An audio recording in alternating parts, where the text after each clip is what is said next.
Muy bien.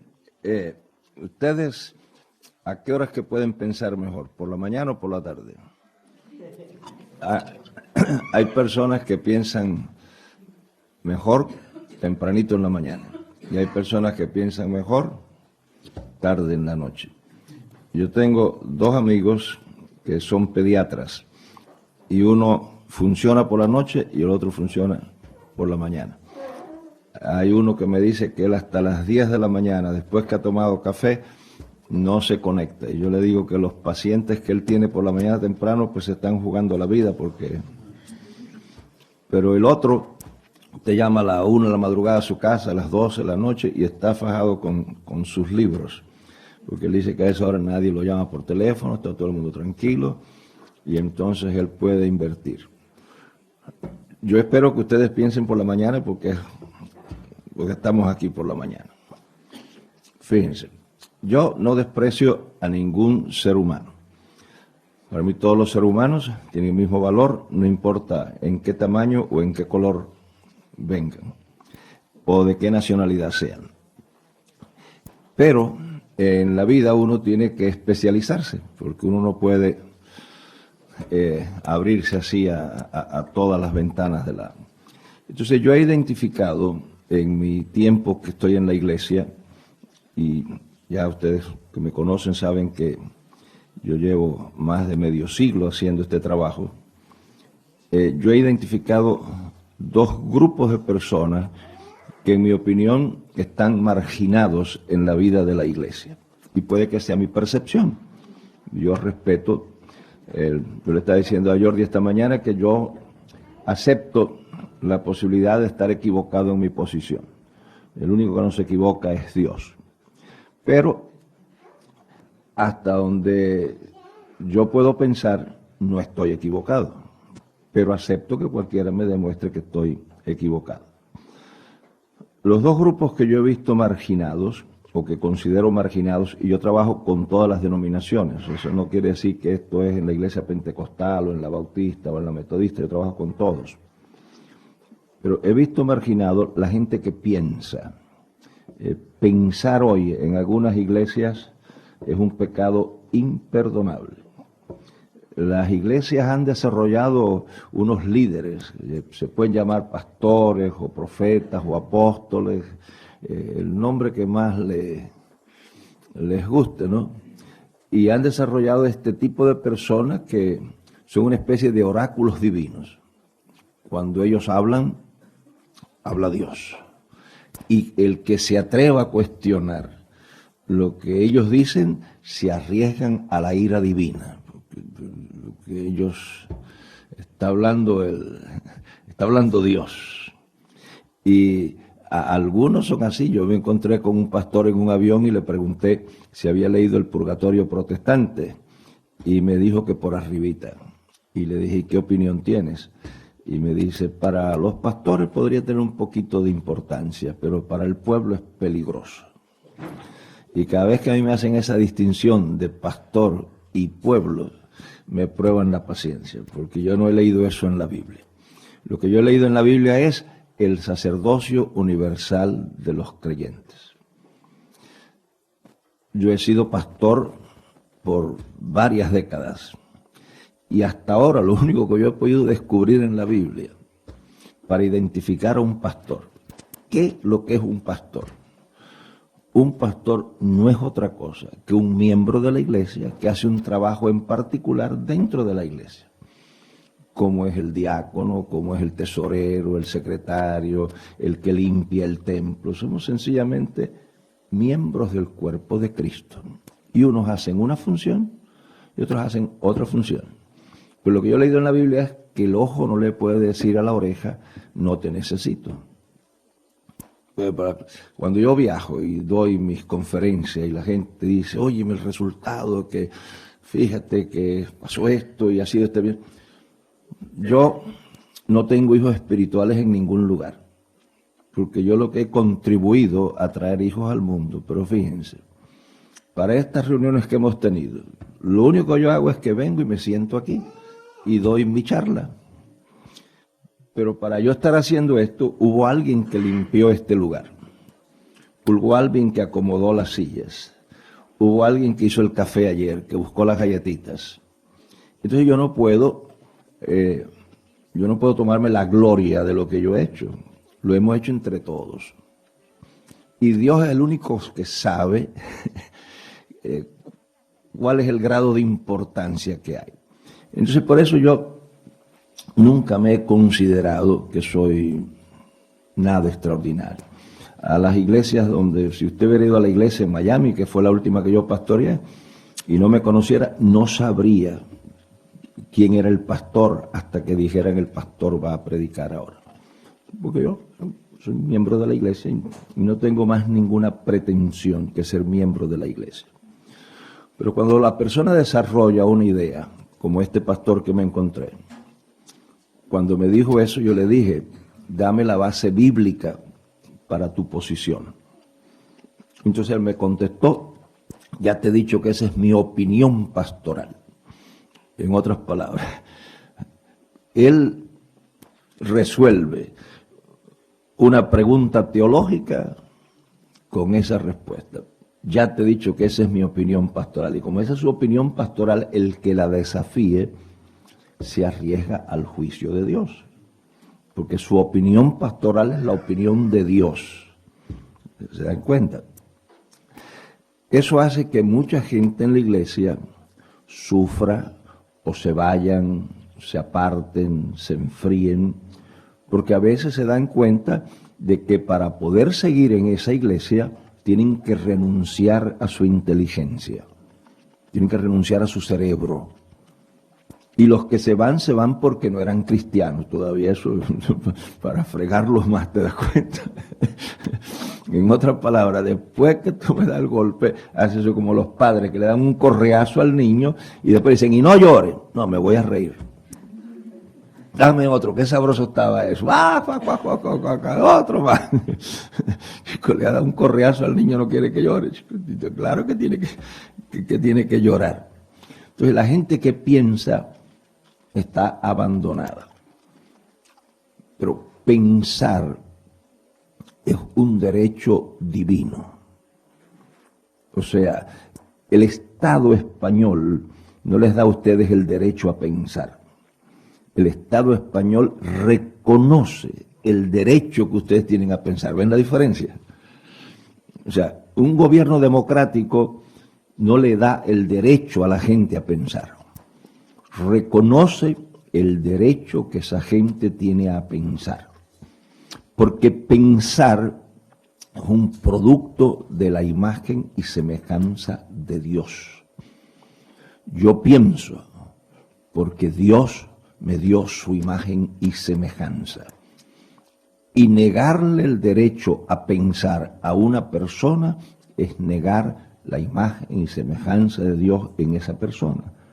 Por lo tanto, oponerse a que ustedes piensen no solamente es inmoral, es pecaminoso, porque Dios los hizo a ustedes para que piensen. Y la persona, agredir el derecho a pensar es agredir la esencia de Dios. Y por eso yo siempre he pensado así. Yo les explicaba anoche que, creo que se lo dije anoche o antenoche, que cuando yo le ponía una norma a mis hijos y me preguntaban por qué, yo nunca les dije porque yo soy su padre. Y no sé si les he contado a ustedes el incidente que tuve con un hijito que tendría 10 años. Y el maestro de la escuela dominical no fue ese domingo y yo tuve que dar su clase. Y cuando estoy dando la clase, el hijito mío estaba sentado allí, levantó la mano y me dijo, papi, no estoy de acuerdo con lo que acabas de decir. Y fíjense que yo era su padre, el pastor de la iglesia, el maestro que estaba dando la clase, para enfrentarse a 3 figuras de autoridad en público y decir que no se está de acuerdo con ella. El muchachito tiene que tener, qué feliz me hizo, qué felicidad más grande. Digo, oye, me estoy criando un ser humano, esto no es un aparatito mecánico al que se le pone el programa. Pero claro, yo entonces le dije, dime por qué no estás de acuerdo. Porque no es suficiente decir no estoy de acuerdo. No estoy de acuerdo. ¿Por qué no estoy de acuerdo? Entonces, para estar o no estar de acuerdo, hacen falta los parámetros que deciden acuerdo o no acuerdo. Pues hay gente que dice, yo no estoy de acuerdo con lo que tú dices. Tú estás equivocado. Pruébame que estoy equivocado. Pero si estamos discutiendo teología, tú no puedes usar física. Y si estamos discutiendo física, tú no puedes usar química.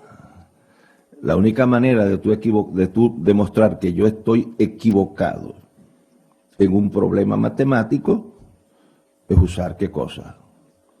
Normas matemáticas. Tan fácil como eso. Entonces, cuando yo planteo algo de la fe cristiana, la única manera en que ustedes lo pueden rebatir es citándome la única fuente que tiene la fe cristiana. Entonces ustedes tienen el derecho a pensar y a rebatir y a sentir con las Sagradas Escrituras. El ejemplo que yo le ponía a Jordi esta mañana es que si yo digo que Cataluña está en el noreste de España, no, Cataluña queda en Andalucía. En esa discusión, ¿cómo se resuelve? Viendo al mapa, busco un mapa de Europa, y entonces, no, pero es que yo tengo otro mapa. No, ya, eso es diferente. Entonces, en el mapa tuyo tú puedes poner a Cataluña donde te dé la gana, chicos. Pero ya no estamos hablando de geografía española. ¿Ven qué claro es? Entonces, la gente que piensa, yo he descubierto que cada día la arrinconan más en la iglesia. Cada día la apartan más.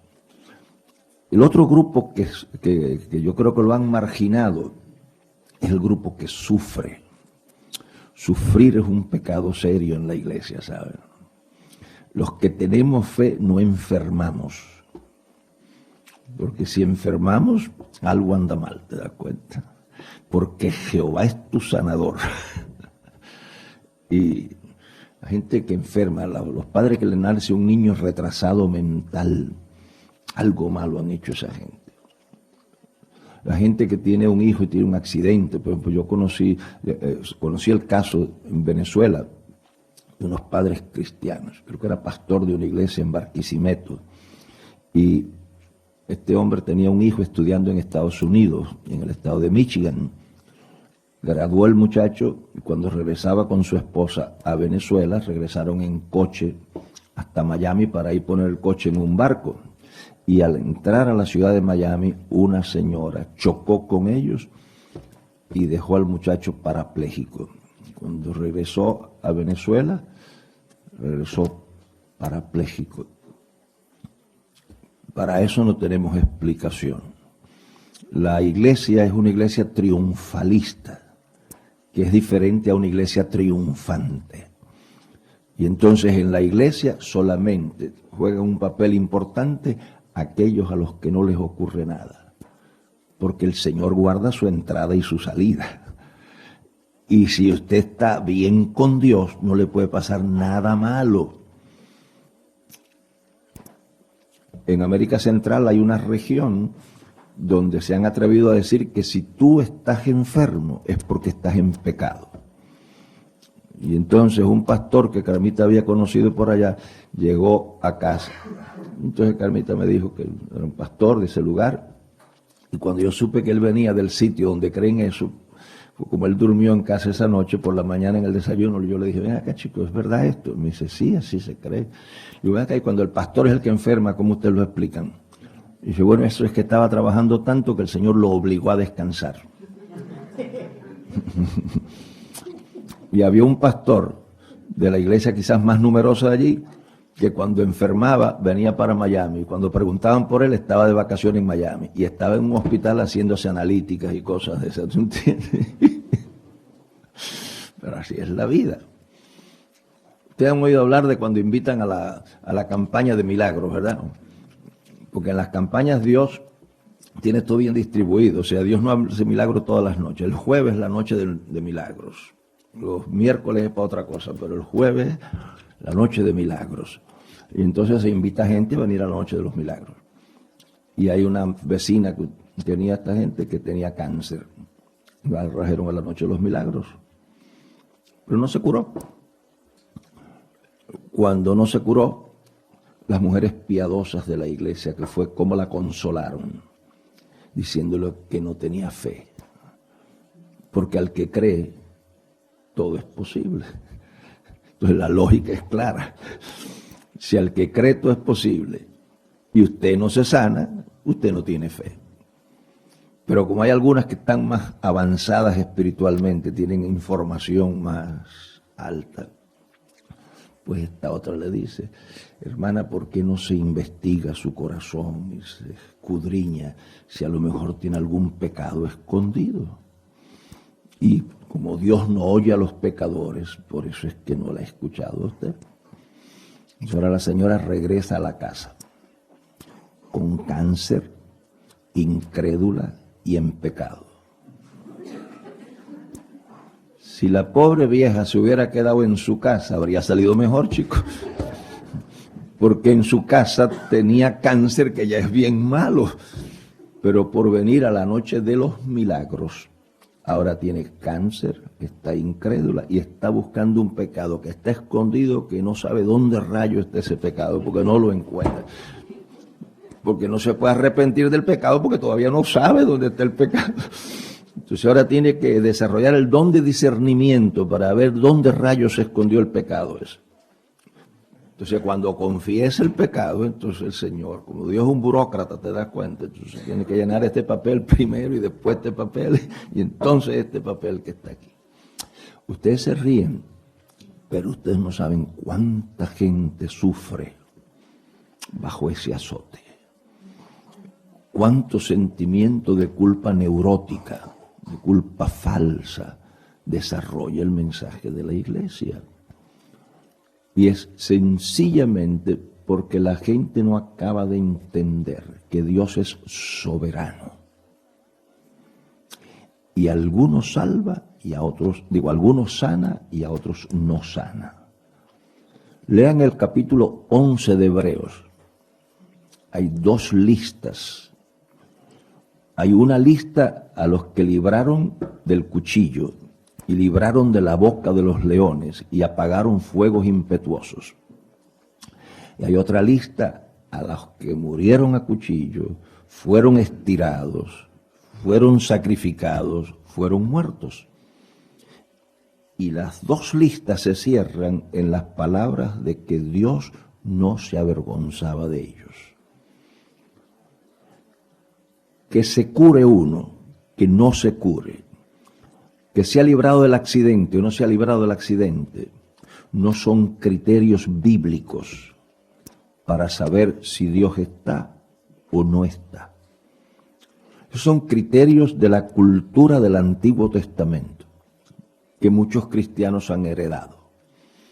En la mentalidad del Antiguo Testamento, Dios estaba presente o ausente de acuerdo a la circunstancia. Porque la cultura judía del Antiguo Testamento era una cultura concreta. Y por lo tanto ellos no funcionaban en un nivel de abstracción, sino en un nivel de concreción. Si Dios está, no puede haber enfermedad. No puede haber ninguna de esas cosas. Ese es el gran problema del libro de Job. Que los amigos de Job funcionaban en un marco de referencia cultural donde la única explicación que tenía la tragedia de Job era la ausencia de Dios. Entonces, ¿qué sucede? Que no es así. Y por eso el Salmo 73 termina, cualquier día que nos encontremos otra vez lo podemos trabajar con detalles, pero el Salmo 73 termina con un salto cultural olímpico. Fíjense ustedes que el problema serio del Salmo es esa discrepancia entre la conducta y la presencia divina, pero el salmista termina en una forma interesantísima que lo vamos a ver más adelante. ¿Con qué vamos a trabajar? Fíjense, ya algunos de ustedes han estado donde yo he enseñado esto. Creo que repetirlo es bueno porque algunas ideas hay que machucarlas 3 o 4 veces para poderlas agarrar bien, y más si son abstracciones, que la gente no está acostumbrada a veces a funcionar en ese nivel de abstracción, sino en un nivel concreto. Nosotros vamos a trabajar con la idea de un Dios que es definido en la Biblia por bueno y omnipotente. Vamos a trabajar con esa definición de Dios en el contexto del sufrimiento de los que dice Dios que son sus hijos.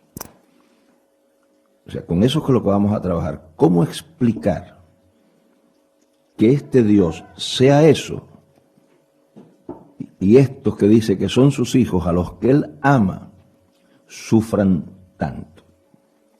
Cuando ustedes leen la Biblia, en la Biblia hay pasajes que son enigmáticos, que nadie todavía los ha entendido. Yo llevo décadas estudiando la Biblia. Yo considero que tengo fuentes que se consideran eruditas en el mundo de la teología, autores que se consideran eruditos, que dominan bien eso. Yo tengo amigos que están especializados en diferentes áreas del conocimiento bíblico. Sin embargo, hay pasajes para los que yo todavía no tengo la interpretación, que yo no sé qué significan y no he encontrado a nadie que sepa lo que significa. No a mí, que tengo poca educación, personas que tienen una vasta educación bíblica, que dominan bien esas cosas. Y tú les preguntas y no saben lo que eso significa. Hay pasajes que solamente los entiende Dios. Y me imagino que los entendió el que lo dijo y lo entendió al que él se lo dijo. Pero esa información se quedó ahí y nadie la ha podido descubrir. Por eso a mí me da gracia que algunas personas cuando hablan de la Biblia como si fuera, yo digo, pero ¿y este tipo? No, porque el Señor se lo reveló. Y bueno, ya esa es otra historia en la que yo no me meto. Pero cuando tú vas al amor de Dios, todos los pasajes de la Biblia son claros. O sea, para uno disfrutar el amor de Dios no hace falta ser un perito, un erudito. Que Dios ama es fácil de comprender. Y yo lo he visto en mi trabajo. Yo les he contado que yo fui capellán en una prisión militar. Y mi trabajo era asistir a los que ejecutaban en esa prisión. Yo era el último que hablaba con ellos. O el sacerdote o yo éramos los últimos que hablábamos. Entonces los ejecutaban. Yo una vez fui a acompañar a un hombre desde su celda hasta el lugar de la ejecución. Y en la puerta de la celda, cuando él iba a salir, yo le pregunté si estaba preparado para lo que venía. Y el hombre con una calma absoluta me dijo, sí, porque de tal manera amó Dios al mundo, que ha dado a su Hijo unigénito, para que todo aquel que en él crea no se pierda, mas tenga vida eterna. Y yo lo acompañé al lugar de la ejecución, y frente a los soldados que lo iban a fusilar, el hombre se abrazó a mí y me dijo, allá nos veremos. Y lo mataron. Yo no lo bauticé, yo no le di clases de bautismo, yo no le di un curso de Biblia. Lo único que yo le dije fue que el Señor lo amaba y que el que a Él va, Él no lo echa fuera. Y que si le confesamos a Él nuestros pecados, Él es fiel y justo para perdonarnos nuestros pecados. En otro caso, en la otra celda, le voy a hablar a un hombre del Señor y me dijo que no, que él quería que le trajeran un cura. Yo le dije que con mucho gusto yo se lo buscaba, porque había un sacerdote allí también en la prisión, que si me dejaba decirle 2 palabras antes de buscarle al cura. Y me dijo que sí, y le expliqué lo que Cristo hizo en la cruz por él. Y lo invité a aceptarlo, y lo aceptó. Lo invité a orar, y oramos, se entregó al Señor. Y cuando yo dije amén, le dije, te voy a buscar el cura ahora. Y él me dijo, ya no me lo busques, que no me hace falta. ¿Ven qué fácil? Y me pongo a discutir con él allí, que si el cura, que si yo pierdo el tiempo y se pierde el tiempo. Entonces usted me puede preguntar, ¿y tú le hubieras buscado al cura? Claro que sí. Le busco a Santa Claus, muchacho. Si el tipo lo van a matar. Y lo consuela. Ver a los Reyes Magos, pues yo me busco 3 tipos allí, los disfrazo de Gaspar, Baltasar y Melchor. Le digo, estos son los Reyes Magos.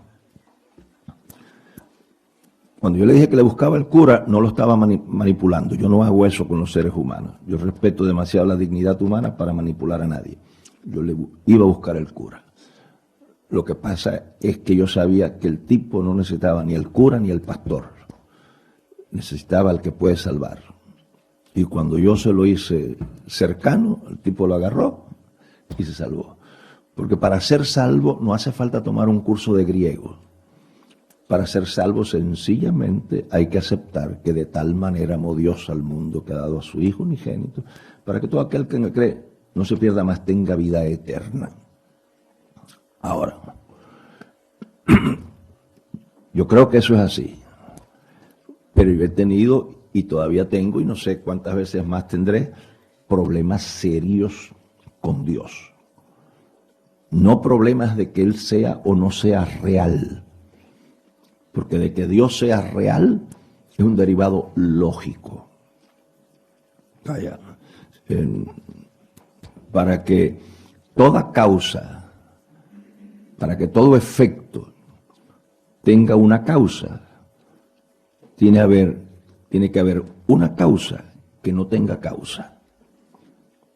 Porque si no se le crea un problema serio. Entonces, para mí, yo tengo dificultades intelectuales de aceptar la realidad de Dios. Si no le quieren llamar Dios, causa primaria, gran arquitecto del universo, como le dé la gana llamarlo, porque el nombre para los judíos tenía importancia, pero para los occidentales no. Para los judíos el nombre era la esencia de la naturaleza de lo que designaba el nombre. Por eso es que el nombre de Dios en la Biblia es sagrado. Pero para nosotros los occidentales no. Para nosotros un nombre es sencillamente una etiqueta que identifica un sujeto. Pero si no le quieren llamar Dios, le pueden llamar el gran arquitecto del universo. Causa primaria, origen de todo lo que es, como le dé la gana llamarlo. Pero hay un punto de donde sale todo lo que es. Por lo tanto, yo no tengo dificultades intelectuales con la realidad de Dios como ser. ¿Saben dónde es que se me llena el cuarto de agua a mí? Y ojalá que a ustedes no se le llene. No es en la realidad de que Dios es. Problema intelectual serio que yo tengo, son episodios, ¿no? Así como el estar resfriado que viene y va. O sea, menos mal que no es crónica la enfermedad, pues si no ya estaría muy fregado yo.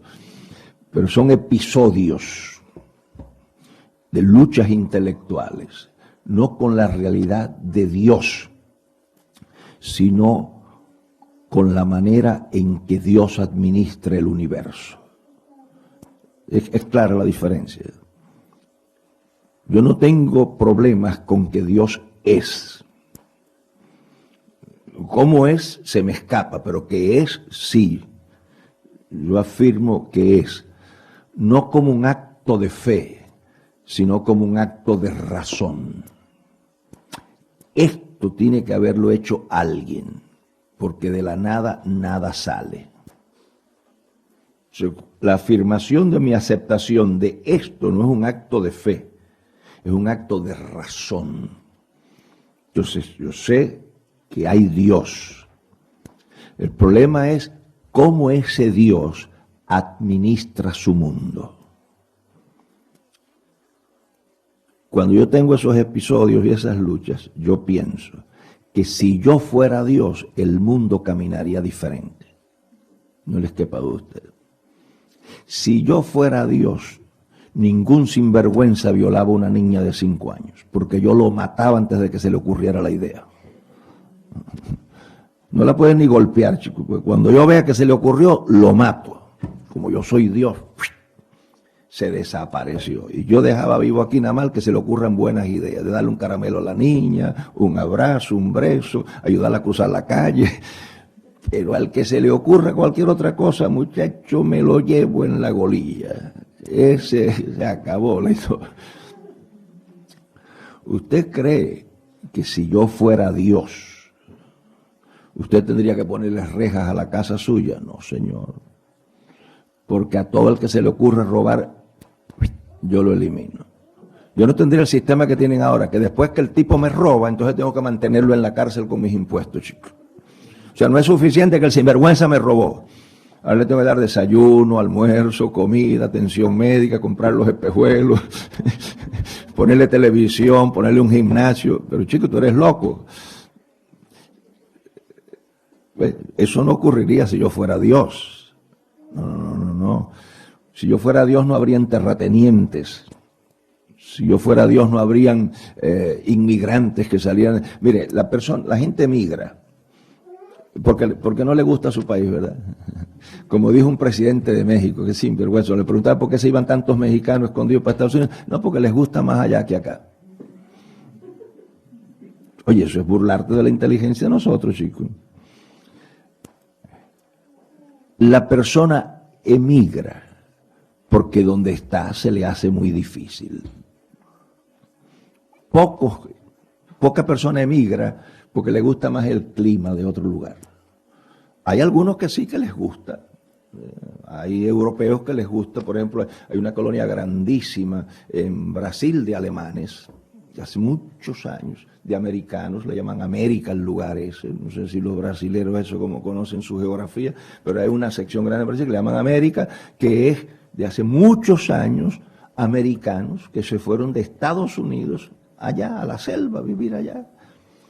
Pero esos son las excepciones del que se va de un país a otro. La mayoría de la gente emigra por razones económicas, razones políticas. ¿Te das cuenta? Hay personas que tienen dinero, cambia el gobierno y tienen que salir huyendo. ¿Usted cree que nadie tendría que dejar su país y exponerse a otro idioma, a otra cultura, a otras costumbres, a otro clima? Porque sencillamente hay un sinvergüenza que está gobernando, que le hace la vida imposible a esa gente. ¿Usted cree que eso ocurriría?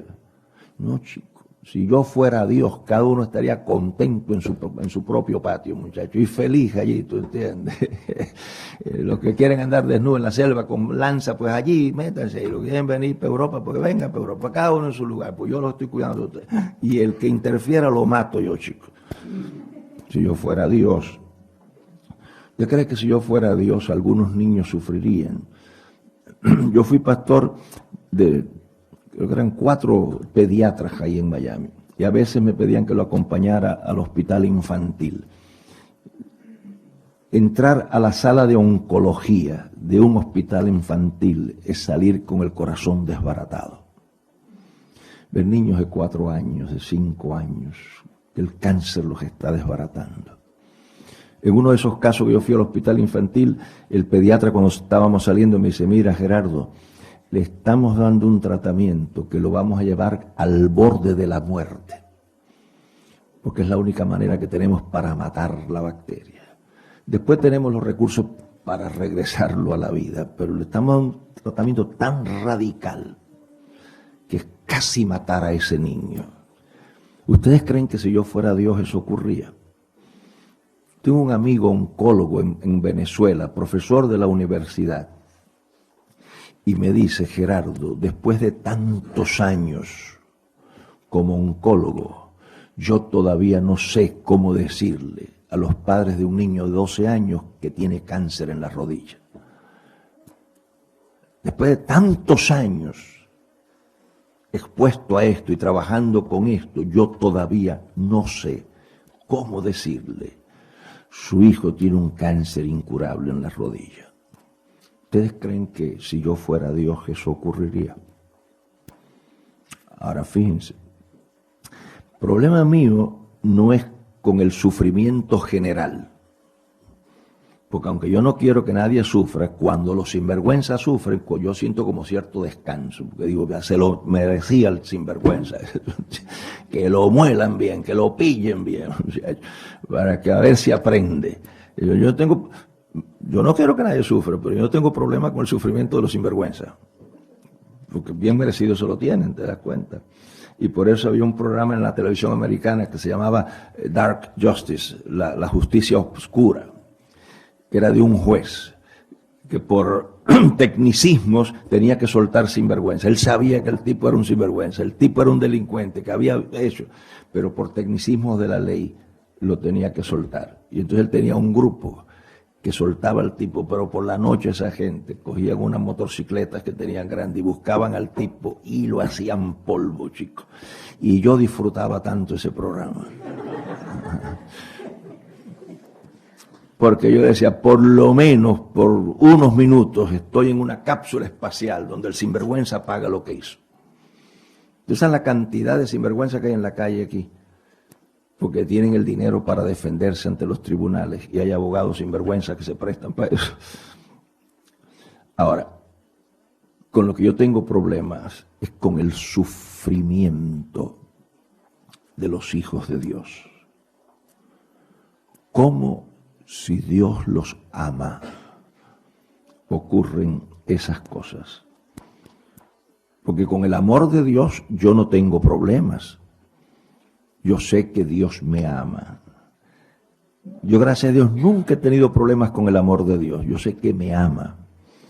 Y la Biblia está llena de pasajes de la Biblia donde se dice que Dios nos ama.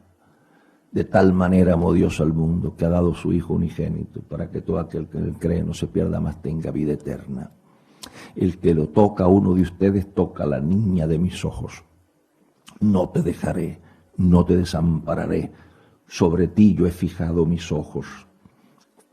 Yo estoy con vosotros todos los días hasta el fin. De mis manos nadie los puede arrebatar.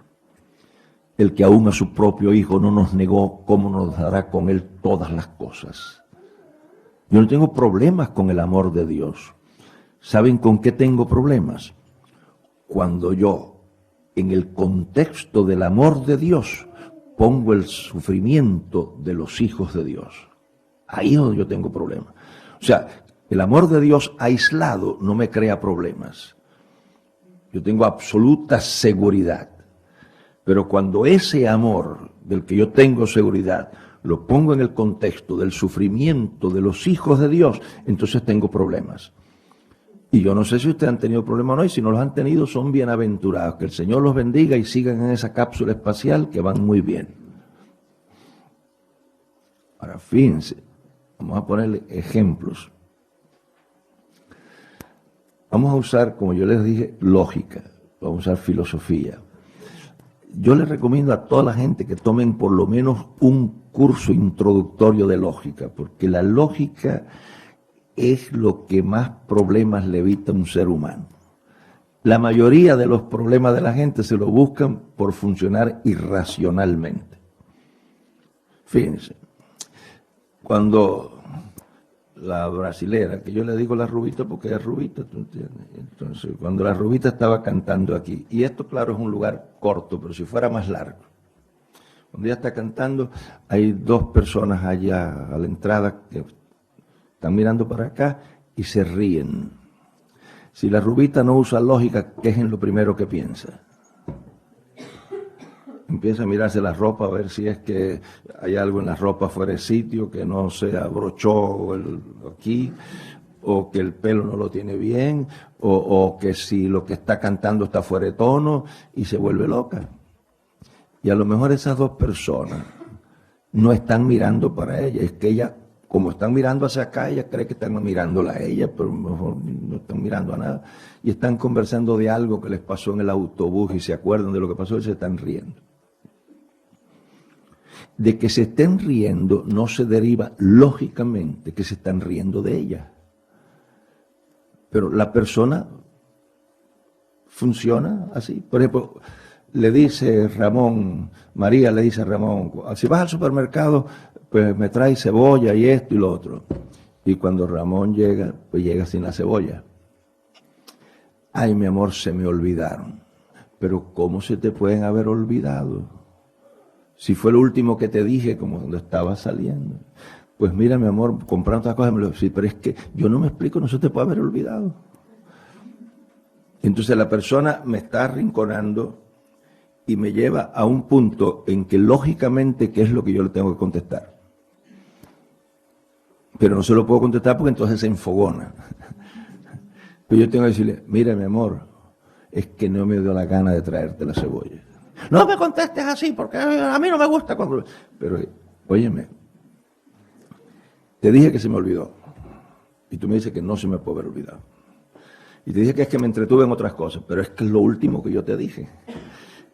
Y yo te dije, sí, pero es que yo te dije. Bueno, pues la única respuesta lógica que hay es ¿cuál?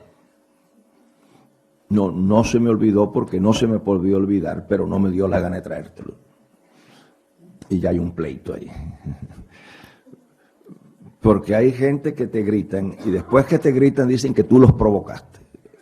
En otras palabras, o sea, tú estás fregado con esa gente, ¿tú entiendes?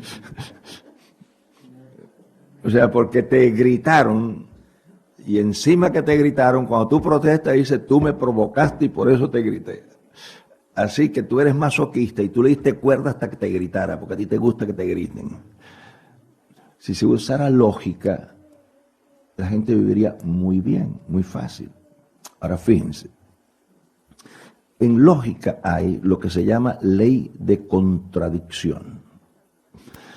Y la ley de la contradicción, si ustedes se recuerdan de los días de escuela, significa que cuando dos proposiciones se contradicen, una de las dos es falsa. Eso se expresa también de esta otra manera, que tú siempre niegas lo contrario a lo que afirmas. Y en algunas reuniones de la iglesia yo me río mucho porque se oyen cosas. La asamblea van a votar por algo. Bueno, pues, hermanos, mire, tenemos que comprar un juego de estas copas. Y entonces hay la discusión si compramos las copas, si no compramos las copas. Y entonces cuando llega la votación uno por ahí dice, bueno, hermano, yo estoy a favor y en contra de que compren la copa. Y les voy a explicar.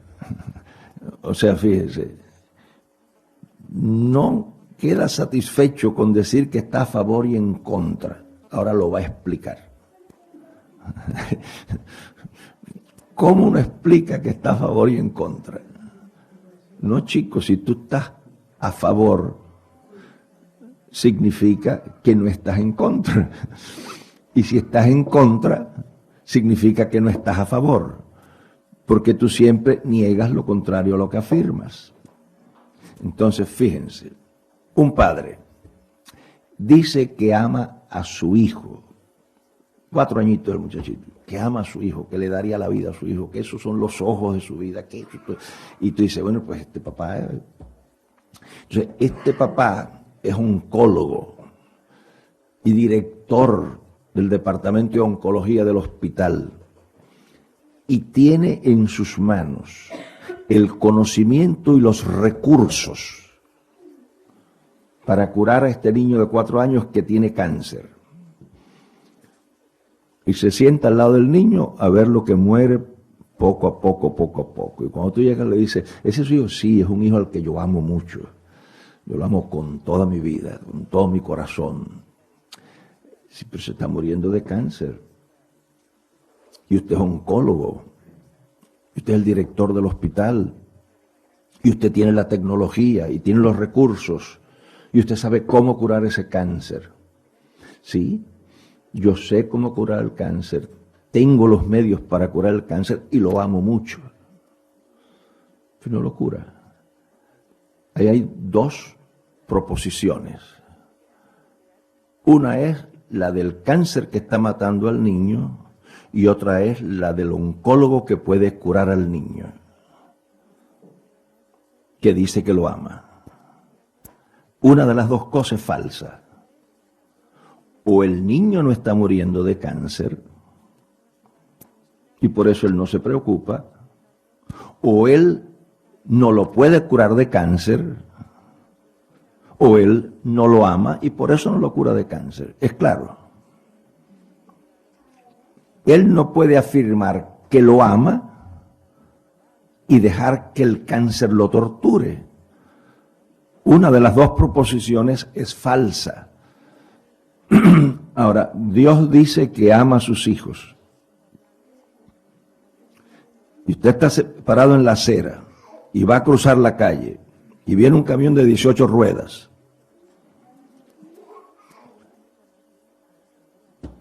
Usted cruza, lo atropella y lo deja parapléjico. ¿Vio Dios que usted iba a cruzar la calle? ¿Vio Dios que usted no había visto el camión? ¿Podía Dios evitar que lo atropellara el camión? Al no hacer Dios esas cosas, ¿qué es lo que es falso? Que Dios te ama, que Dios puede evitarlo, o que Dios no te ama. Miren cómo se presenta eso en filosofía. En filosofía se dice, y esto se considera un dilema, perdón, en filosofía, de ser Dios real. Y usted afirma que ese Dios real es omnipotente y es amor.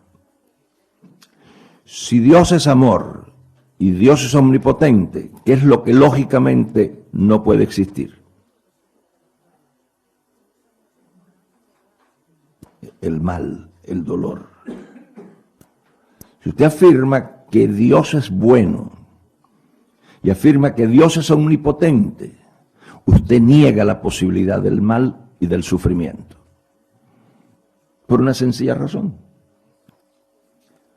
Si Dios es bueno, va a querer evitar el mal y el dolor. Y si a pesar de la afirmación de que Dios es bueno, existe el dolor de sus hijos, entonces uno afirma que Dios no es omnipotente. Porque aunque es bueno, su hijo sufre porque él es impotente y no puede evitar que el hijo sufra. Pero dice, no, Dios es omnipotente. Entonces, si es omnipotente, puede evitar el sufrimiento de su hijo.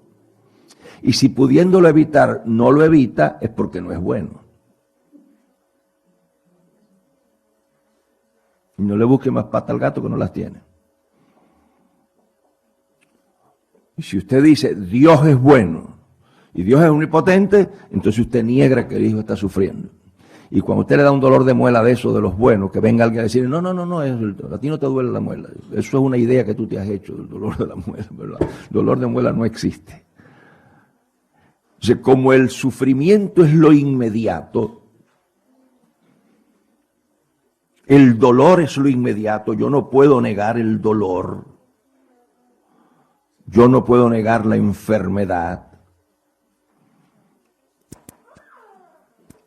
Yo tengo ahora, cuando regrese a Miami, que ir a una doctora, porque ya el doctor de cabecera, que le llaman, me mandó a un urólogo y el urólogo me chequeó y entonces el urólogo me mandó ahora a otra doctora y esta doctora la voy a ver el jueves y entonces van a decidir por qué, porque me hicieron una cosa de esa, que hacen en la próstata, me acuerdo cómo se llama la cosa. Bien, hicieron una cosa, entonces descubrieron próstata en un diagrama, me la enseñaron, dividido en 6 pedazos. Y en uno de los 6 pedazos hay un 10% que tiene cáncer. Entonces, fíjense ustedes, Dios es bueno, Dios es omnipotente, y dice el urólogo que yo en el 10% de la 6ª parte de la próstata tengo cáncer. Un hijo mío no desarrolla cáncer si yo puedo evitarlo. Entonces, o Dios no es bueno, o Dios no es omnipotente, o yo no tengo el 10% de la 6ª parte de la próstata con cáncer. Y me enseñaron un papelito que a lo mejor que esté equivocado, tengo eso, no es que yo me lo imagino. Entonces ahora van a bregar con eso, ¿no? Entonces, esto yo no lo puedo negar, porque esto es una evidencia, un elemento visible. Entonces lo que yo puedo negar es una de estas dos cosas, que Dios es muy bueno, pero que no puede evitar eso que yo tengo. O que Dios lo puede evitar, pero no me quiere tanto como para evitarlo. ¿Se dan cuenta?